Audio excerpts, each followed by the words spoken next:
मेरे YouTube channel ज्ञान underscore share के सभी दर्शकों को मेरा सादर प्रणाम। मित्रों, हर सेशन की भांति हम पहले भगवान का ध्यान करेंगे। आप भी मेरा साथ दीजिए। ओम वसुदेव सुतम देवम कंचचाणूरमर्दनम देवकी परमानंदम कृष्णम वंदे जगद्गुरुम्। ओम यं ब्रह्मा वरुणेन्द्र रुद्रमरुतः स्तुन्वन्ति दिव्यैस्तवैः वेदैः साङ्गपदक्रमोपनिषदहि गायन्ति यं सामगाः ध्यानावस्थितद्गतेन मनसा पश्यन्ति यं योगिनो यशान्तं न विदुः सुरगणाः देवाय तस्मै नमः। मित्रों, बहुत दिन से आप लोग ये श्रीमद् भगवद गीता का श्लोक और इसका अर्थ सुनते आ रहे हो। इसके लिए आप लोग बहुत अभिनंदन के पात्र हैं। ज्ञान जो है बूंद बूंद ही बढ़ता है, एकदम से एक झपट्टे में आकर कोई ज्ञानी नहीं बन जाता। बहुत से लोग इसमें आए, बहुत से लोग कम सुनते हैं, बहुत से लोग छोड़ के भी चले गए होंगे। तो एक श्लोक में ध्यान आता है जो कभी मैंने 9th क्लास में पढ़ा था। वो ये कहता है कि प्रारब्ध तेन खलु विघ्न भयेन नीचैः प्रारब्ध विघ्न विहिता विरमन्ति मध्याः विघ्न ही पुनः पुनर्लिप्यते अन्यमानः उत्तमाः न परिजयन्ति। बहुत से लोग जो साधारण प्रवृत्ति के होते हैं, निम्न कोटि के होते हैं, वो तो कि काम में बाधाएं आएंगी, प्रॉब्लम आएंगी, समझ में नहीं आएगा, ये समझकर किसी कार्य को शुरू ही नहीं करते। और जो मध्यम श्रेणी के होते हैं वो जब प्रॉब्लम्स आती हैं या उनका आलस्य आता है तो उसको छोड़ देते हैं। लेकिन जो उत्तम श्रेणी के लोग होते हैं, जो अपने जिस काम को भी वो अपने हाथ में लेते हैं, उसको जब तक वो पूरा ना हो जाए उसको छोड़ते नहीं हैं। तो इसलिए मेरा सबसे आपसे यही आग्रह है कि ज्ञान धीरे धीरे बढ़ेगा, बूंद बूंद बढ़ेगा। जुटे रहिए, लगे रहिए, अवश्य सफलता मिलेगी। कुछ ना कुछ ज्ञान अभी तक आपको जरूर प्राप्त हुआ होगा। और धीरे धीरे जब जैसे जैसे आपकी जिज्ञासा बढ़ेगी और मैं भी अपनी सामर्थ्य के अनुसार इसको पढ़ कर आप लोगों तक ये ज्ञान पहुँचाता रहूँगा। और आप लोग भी अपने लेवल पर भी इसको उसके बाद में इन श्लोकों को पढ़िए, इन पर चिंतन कीजिए, मनन कीजिए, तो ईश्वर भी हमें इसमें सफलता देंगे। आज हम चौथे अध्याय का 14वें श्लोक से शुरू करेंगे। और वो 14वां श्लोक है, न माम कर्माणि लिम्पन्ति न च मे कर्म फले स्पृहा न माम कर्माणि लिम्पन्ति न च मे कर्म फले स्पृहा इति माम यो विजानाति कर्म भी न सपद्यते। तो इस श्लोक में भगवान हमें कर्म किस भावना से करना चाहिए, किस प्रकार से करना चाहिए, ताकि वो कर्म हमें हमारे मोक्ष का कारण बन जाए, हमारे कल्याण का कारण बन जाए। तो वो सब प्रकार इसमें अब आगे हमें भगवान बताएंगे। क्योंकि सेम कर्म हमारे बंधन का भी कारण बनता है, हमारे पुनर्जन्म का भी कारण बनता है, और सेम कर्म हमारे मोक्ष का भी कारण बनता है, केवल और केवल यदि हमारी उस कर्म के पीछे जो भावना है, जो हमारी इंटेंशन है, वो बदल जाए। या किसको क्या कर्म करना चाहिए, क्या नहीं करना चाहिए, कौन सा कर्म छोड़ना चाहिए, किस अवस्था में करना चाहिए, यदि हमें ये सब ज्ञान हो जाए तो हम उससे लाभ उठाकर कर्म को इस प्रकार से कर सकते हैं कि उससे हमारा कल्याण हो। तो भगवान ये कह रहे हैं कि न माम कर्माणि लिम्पन्ति, न तो जो मैं कर्म करता हूँ वो मुझे लिप्त करते हैं, न च मे कर्म फले स्पृहा, और ना ही मेरी कर्म फल में स्पृहा है, मेरी कोई उनमें राग नहीं है। किसी कोई कर्म फल मुझे मिले तो एक तो कामना होती है, एक होती है स्पृहा। तो कामना से भी जो सूक्ष्म चीज है वो स्पृहा है। कामना तो जब होती है स्थूल रूप धारण कर लेती है, जब हमारी उसको प्राप्त करने की इच्छा हो जाती है। स्पृहा होती है जो किसी चीज में सुख बुद्धि होती है, उसके प्रति रस होता है। तो भगवान कह रहे हैं मेरी किसी में किंचित मात्र भी किसी कर्म फल में स्पृहा नहीं है। मैं जो भी कार्य करता हूँ वो केवल लोक कल्याण के लिए, लोक हितार्थ ही करता हूँ। इति माम यो विजानाति कर्म भी न सपद्यते। और इस बात को, मेरी इस बात को जो भी जान लेता है उसको भी कर्म बांधते नहीं है, उसके कर्म भी उसके लिए मोक्ष का कारण बन जाते हैं, बंधन का कारण नहीं रहते। तो इसका अर्थ क्या है? इसका अर्थ ये है, क्यों ऐसा हो जाता है कि मुझे है जान लेता है? क्योंकि पहले भगवान ने 3रे अध्याय में बताया था, 3रे अध्याय के 21वें श्लोक में, यद यद आचरति श्रेष्ठ तत्तदेवेतरो जना स यत् प्रमाणम कुरुते लोकस्तद अनुवर्तते। श्रेष्ठ लोग जैसा जैसा आचरण करते हैं अन्य सामान्य जन भी उनका अनुकरण करते हैं, और जो भी वो आचरण, जो भी वो एग्जाम्पल सेट करते हैं उसको लोग स्टैंडर्ड मान के उसके अनुसार अपने आचरण को चेंज करते हैं, उसके अकॉर्डिंगली करने का प्रयास करते हैं। तो इसलिए भगवान कहते हैं कि मैं इस प्रकार से करता हूँ। कैसे करता हूँ कि कर्म फल में मेरी कोई स्पृहा नहीं होती, कोई इसमें राग नहीं होता, कोई इसकी इच्छा नहीं होती, और इसलिए वो कर्म मेरे लिए बंधन कारक नहीं होते।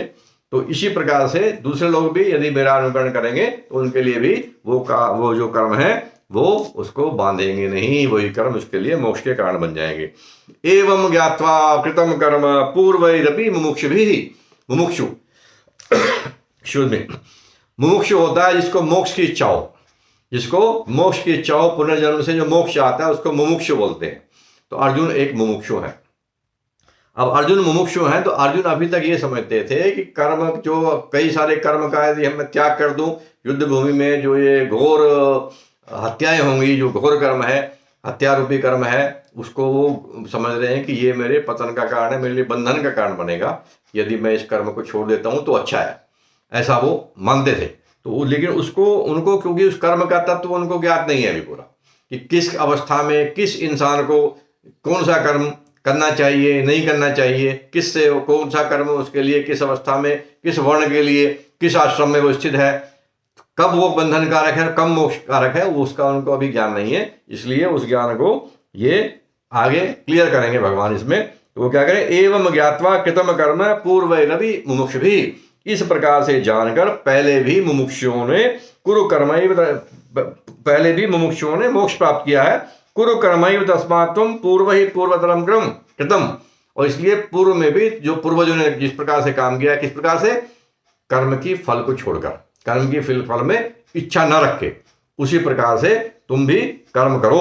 तो वो भगवान से वो क्या कह रहा था कि मैं युद्ध को छोड़ देता हूं, लेकिन वो क्या करें, तुम इस कर्म को करो, लेकिन कैसे करो, कर्म फल की स्पृहा को छोड़कर, कर्म के फल की इच्छा को छोड़कर, कि मैं वो वह सोच रहा था कि मैं राज्य को जीतने के लिए कर रहा हूं, नहीं, वो कह रहा राज्य के जीतने के लिए मत करो, केवल कर्तव्य भावना से, तुम्हारा कर्तव्य है, तुम एक सैनिक हो, तुम एक क्षत्रिय हो, युद्ध में धर्म की रक्षा के लिए, लोक कल्याण के लिए, इस नियत से, इस भाव से तुम युद्ध कर्म करो। तो यही युद्ध कर्म, जो ये युद्ध कर्म है, जिसको तुम पाप का कारण समझ रहे हो, बंधन का कारण समझ रहे हो, यही तुम्हारे लिए मोक्ष का कारण बन जाएगा। अब अगले श्लोक में भगवान कह रहे हैं, किम कर्म किम अकर्मेति, किम कर्म किम अकर्मेति कवयो अप्यत्र मोहिता, कवयो अपि अत्र मोहिता, तत्ते कर्म प्रवक्ष्यामि यज्ञात्वा मोक्ष से अशुभात्। कर्म क्या है, अकर्म क्या है, कर्म क्या है, अकर्म क्या है, कवयः अपि अत्र, इसमें कवि अर्थात बुद्धिमान, इसमें बुद्धिमान लोग भी मोहित हो जाते हैं, वो भी कंफ्यूज हो जाते हैं कि कर्म क्या है और अकर्म क्या है। तत्ते कर्म प्रवक्ष्यामि, इसलिए मैं कर्म के तत्व से मैं तुम्हें तत्ते कर्म प्रवक्ष्यामि यत् ज्ञात्वा मोक्ष से अशुभात्, जिसको जानकर तुम अशुभ से मुक्ति पा जाओगे, कर्म बंधन से मुक्ति पा जाओगे। तो मैं तुम्हें ये बताऊंगा कि कर्म क्या है और अकर्म क्या है। अब इसको आगे एक्सप्लेन करेंगे, कर्म क्या है और अकर्म क्या है। कर्मणो अपि बोद्धव्यम च विकर्मणः, कर्मणो अपि बोद्धव्यम, कर्म का भी स्वरूप से जानना चाहिए, कर्म को भी स्वरूप से जानना चाहिए। बोद्धव्यम च विकर्मणः, विकर्म से होता है पाप कर्म, कि बोद्धव्यम च विकर्मणः, विकर्म के तत्व को और कर्म के तत्व को स्वरूप से जानना चाहिए। अकर्मण्यस्य बोद्धव्यम गहना कर्मणो गतिः, अकर्मण्यस्य बोद्धव्यम, अकर्म को भी जानना चाहिए, कर्म को भी तत्व से जानना चाहिए, विकर्म को भी तत्व से जानना चाहिए, और अकर्म को भी तत्व से जानना चाहिए। गहना कर्मणो गतिः, कर्म की गति को कर्म से जानना एक बहुत गहन है, बहुत ही कठिन है, बहुत ही गूढ़ है। तो ये उसको बताने की तीन चीजें बताई, कर्म अकर्म विकर्म, कर्म अकर्म विकर्म, इन तीनों को बताया कि इन तीनों को जानना चाहिए, और इन तीनों को जानना जो है वो कर्म की जो गति है वो गहन है, कठिन है।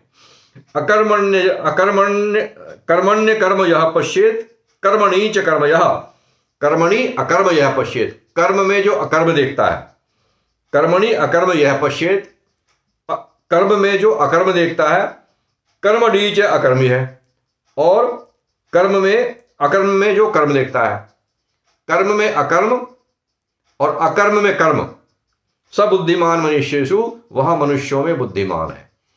कर्म में जो अकर्म देखता है और अकर्म में जो कर्म देखता है, वह बुद्धिमान मनुष्योषु, वह मनुष्यों में बुद्ध है, मनुष्यों में बुद्धिमान है। स युक्ता कृष्ण कर्मकृत, वह मनुष्यों में बुद्धिमान है और वह योगी समस्त कर्मों को करने वाला है। अब इसमें 3 चीजें बताइए इन तीनों श्लोक में, 18वें श्लोक तक, 16वें से 18वें श्लोक तक ये 3 चीजें बताई हैं। इनको मैं अब एक्सप्लेन करूंगा कि कर्म क्या है, अकर्म क्या है और विकर्म क्या है। तो कर्म, जब हम किसी भी चीज को कर्ता भाव से करते हैं, हमारा जो प्रकृति है, प्रकृति का हिस्सा है हम, हमारा मन, बुद्धि, इंद्रियां, शरीर, अहंकार, ये सब हो गए प्रकृति का हिस्सा। तो जो भी कार्य किया जाता है इनके द्वारा किया जाता है, और ये किससे बने हुए हैं? गुणों से बने हुए हैं। कौन से गुण? सत्वगुण, रजोगुण, तमोगुण। उनके इन सब का जो रूट कोज है वो गुण है। तो उन गुणों से ये बने हुए हैं, उन गुणों की वजह से ये कार्य करते हैं। वो गुण इनको एक पर्टिकुलर टाइप के काम में प्रेरित करते हैं, उसकी वजह से दोनों कर्म करते हैं। अब जो अहम है, जो करता है, तो आत्मा जो है इनके साथ में तादात्म्य बनाकर इसको अपना मानने लगती है। आत्मा इन शरीर में रहती है और शरीर में रहते रहते उससे अपनी ज़्यादा इंटीमेसी करके वो उसको अपना स्वरूप मानने लगती है, और जो उसका वास्तविक स्वरूप है कि वो एक ईश्वर का अंश है, उसको वो भूल जाती है। तो उससे भ्रमित हो गई। क्यों? माया के वशीभूत होकर। तो माया के वशीभूत होकर जो शुद्ध आत्मा है उसने अपने स्वरूप को भुला दिया, और वो बन गई this body, this mind, this status, this position, this वर्ण, एटसेट्रा एटसेट्रा। तो ये जितनी भी उपाधि है वो इन उपाधियों को अपने आप मानने लगता है। आप इसको इसी प्रकार से समझिए कि जैसे कोई किसी पद पर है, कोई मान लो जनरल मैनेजर है कहीं। अब वो जनरल मैनेजर है, उससे कोई पूछता है जी आप कौन हो जी, तो वो बोलता है मैं जनरल मैनेजर हूँ। पर वो वास्तव में जनरल मैनेजर थोड़ी है, वो तो XYZ कोई आदमी है, कोई मनुष्य है वो। तो जब, क्योंकि अगर वो जनरल मैनेजर था, जनरल मैनेजर की पोस्ट से जब वो रिटायर हुआ तब वो जनरल मैनेजर कहाँ गया? तो वो जनरल मैनेजर जो था, जब वो पोस्ट पे था, इनफैक्ट तब भी वो जनरल मैनेजर नहीं था, वो जनरल मैनेजर का एक कैरेक्टर प्ले कर रहा था। तो उस कैरेक्टर को हम अपनी रियलिटी मानने लगते हैं। तो वही भ्रम जैसे उनको हो जाता है कि मैं जनरल मैनेजर हूँ, और वो उसके पोस्ट के बाद भी उसको कोई नमस्ते नहीं करता था। वो समझता है मुझे तो इतने, मेरी फैक्ट्री में मैं जाता था, इतने लोग मुझे नमस्कार करते थे, अब मुझे कोई पूछता ही नहीं। तो भाई साहब वो आपको नहीं पूछ रहे थे, वो जनरल मैनेजर की पोस्ट को पूछ रहे थे, जो कि आप नहीं थे, जो कि आप उस समय भी नहीं थे। आप तो XYZ कुछ पर्सन थे, तो उससे आप भ्रमित हो गए। इसी प्रकार से आत्मा जो है भ्रमित होकर, मोहित होकर जीवात्मा बन जाती है, और जैसे ही आत्मा जीवात्मा बनी तो जो उस मन, बुद्धि, शरीर और इसने जो ये काम कर रहे हैं, वो उसका भी खाता, उस काम का खाता उसके खाते में, उस आत्मा के खाते में जुड़ गया। और उस जीवात्मा को हमने बोला, उस आत्मा को हमने बोला जीवात्मा। वो आत्मा जैसे ही इससे जुड़ी, जैसे ही उसने मिस्टेकन आइडेंटिटी को एक्सेप्ट किया, वैसे ही वो आत्मा बन गई, शुद्ध आत्मा बन गई, जीवात्मा। और जीवात्मा जब वो बन गई, वो कह रही है कि मैं ये हूँ जी, मैं शरीर हुई, मैं जनरल मैनेजर हुई। तो जो जनरल मैनेजर जो भी गलत और सही काम कर रहा है, फिर वो जनरल मैनेजर के खाते में जाएंगे, उसको भुगतने पड़ेंगे। और यदि वो ये कहता है कि मैं जनरल मैनेजर नहीं हूँ भाई, मैं ये शरीर मन बुद्धि नहीं हूँ, मैं तो शुद्ध आत्मा हूँ, मेरा इस शरीर से, मन से, बुद्धि, ये जो भी काम हो रहा है, ये गुणा गुणेषु वर्तन्ते, गुण गुणों में बढ़ते रहे, मेरा इससे कोई लेना देना नहीं है, मेरे से तो केवल एनर्जी जा रही है, और इस एनर्जी का से ये आग जला रहे हैं या ये बर्फ बना रहे हैं, मेरा उसमें कोई रोल नहीं है। गुणा गुणेषु वर्तन्ते इति मत्वा न सज्जते। जो इस प्रकार से समझ लेता है, जो अपने आप को इससे बिल्कुल डिस्टिंक्ट रखता है, डिफरेंट रखता है, और अपने आप को केवल दृष्टा के रूप में समझता है, उसको वो कर्म बांधने वाले नहीं होते। तो उसके वो जो कर्म है, कर्म जो हो रही थी क्रिया, प्रकृति जो थी वो क्रिया कर रही थी, आपका ब्लड सर्कुलेशन अपने आप हो रहा है, हार्ट बीट अपने आप चल रही है, और भिन्न भिन्न कार्य शरीर के अपने आप हो रहे हैं, आत्मा उसमें से कुछ भी नहीं कर रही, केवल आत्मा से एनर्जी आ रही है। तो जो ये कार्य हो रहे हैं, जैसे ही आत्मा ने बोला कि मैं ये कर रहा हूँ, और वो अहंकार आया, उसी का नाम अहंकार है। तो अहंकार is a fictitious imaginary identity, वास्तव में कुछ है ही नहीं, आपने मान लिया। क्या आप जनरल मैनेजर नहीं हो, आप XYZ हो, आपने मान लिया मैं जनरल मैनेजर हूँ, आप उसका रोल प्ले कर रहे थे केवल। तो वो जो प्रॉब्लम आई उसकी वजह से जो भी वो कार्य हो रहा था, जिसको प्रकृति कर रही थी, वो कार्य अब बन गया कर्म। तो कार्य क्या है और कर्म क्या है, ये समझ लीजिए। तो हमें कार्य को कार्य ही रहने देना है, कर्म नहीं बनने देना है। और जैसे ही वो, जब तक वो कर्म नहीं बना तब तक वो रहा अकर्म। उसी को भगवान कह रहे हैं कि किम कर्म किम अकर्मेति। तो यदि आत्मा ये समझती रहती है, आत्मा ये इसमें बिल्कुल उसको कॉन्फिडेंस के साथ में, इस मान्यता के साथ है कि जो शरीर मन बुद्धि से जो भी कार्य हो रहे हैं इसमें मेरा कोई लेना देना नहीं है, मैं इसको नहीं कर रहा हूँ, तो वो जो कार्य हो रहा है वो कार्य ही बने रहेगा और वो कर्म नहीं बनेगा, वो अकर्म ही रह जाएगा। तो ममता आसक्ति, क्योंकि ममता आसक्ति फल की इच्छा ये सब ये मन की होती है, तो इसलिए, और मन से हमारा कोई यदि संबंध ना हो, आत्मा उससे अलग रखे अपने आप को, तो ये प्रॉब्लम नहीं होती है और कर्म जो है अकर्म बन जाता है। तो इसलिए, और विकर्म क्या है? विकर्म जितने भी पाप कर्म है उसको हम विकर्म कह रहे हैं। तो कर्म, अकर्म और विकर्म, तो भगवान जो कह रहे हैं कि मुझे कोई भी न मे कर्माणि लिम्पन्ति न च मे कर्म फले स्पृहा, ना तो मुझे कर्म लिप्त करते हैं ना ही कर्म फल में मेरी कोई स्पृहा है। तो यदि इसी भावना से हम भी अपने सब कर्म करें कि अहंकार भाव को छोड़ें कि हम कुछ भी नहीं कर रहे, भगवान ने प्रकृति बनाई है, प्रकृति अपने आप कार्य कर रही है, मेरा इससे कोई लेना देना नहीं है, कोई ममता, कोई आसक्ति, कोई फल इच्छा को छोड़कर हम केवल कर्तव्य भावना से अपना काम करें, तो हमारे कर्म अकर्म हो जाएंगे। तो वही, और वो जो भी अकर्म होंगे वो अकर्म हमारे लिए बंधन कारक नहीं होंगे, वो हमारे लिए मोक्ष कारक हो जाएंगे। तो इसलिए अगर सरल भाषा में मैं कहूँ तो अर्जुन को वो ये कह रहे हैं कि यदि तुम इस युद्ध को छोड़ते हो, मोह के वश होकर छोड़ते हो, तो ये जो छोड़ना है मोह के वश, क्योंकि तुम इसे कर्तव्य भावना से नहीं छोड़ रहे हो, तुम इसे मोहित होकर छोड़ रहे हो, तो मोहित होकर छोड़ने की वजह से ये तुम्हारा छोड़ना भी अकर्म नहीं बनेगा, और ये तुम्हारा इस कर्तव्य कर्म का त्याग भी तुम्हारे लिए बंधन कारक हो जाएगा। तुम तो समझ रहे हो इससे मुझे मोक्ष मिलेगा, लेकिन तुम चूंकि क्षत्रिय हो, यदि यही कोई कर्म जो है, इसी कर्म को ब्राह्मण करता तो उसके लिए यही कर्म मोक्ष कारक होता, पर तुम क्षत्रिय हो, तुम योद्धा हो, तुम युद्ध भूमि में हो। अब सैनिक बोले भारत और पाकिस्तान का युद्ध हो रहा है, वो बोले जी मैं तो यहाँ आया तो ब्लड शेड होगा और इसलिए मैं तो ये छोड़ के और जी भिक्षा करने ग्रहण करने चला जाता हूँ, तो उसके लिए वो कर्तव्य नहीं है, उसके लिए वो पाप कर्म हो गया, वो उसके लिए पुण्य कर्म नहीं है। वो इस बात भगवान यहाँ समझा रहे हैं, कर्म अकर्म और विकर्म को समझिए। आज के लिए मित्रों इतना ही। आज हमारा चौथे अध्याय के 18वें श्लोक तक हमने ये संपन्न किया। इससे आगे नेक्स्ट उसमें याद करेंगे। आप सबसे फिर मेरा पुनः यही निवेदन है कि मेरे चैनल को सब्सक्राइब कीजिए ताकि मुझे प्रेरणा मिलती रहे और मैं आप लोगों की इसी प्रकार से सेवा करता रहूँ। भज गोविंदम, जय श्री राम।